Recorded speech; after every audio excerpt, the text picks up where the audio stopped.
Panibagong araw, panibagong gala. Sa bungad pa lang, matatanaw mo na kagad itong napakalaking lawa.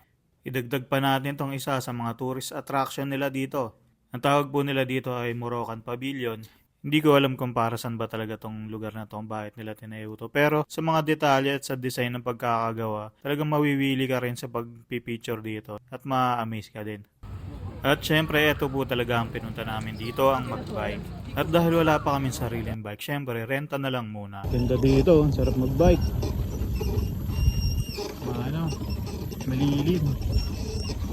Diba? Bike tayo, papawis. Kita na dito yung lawa. Ito po yung lawa. Bali nandito po tayo ngayon sa Putrajaya. Ayan yung lawa. Pwede pong mag-ano dyan. Paddleboard.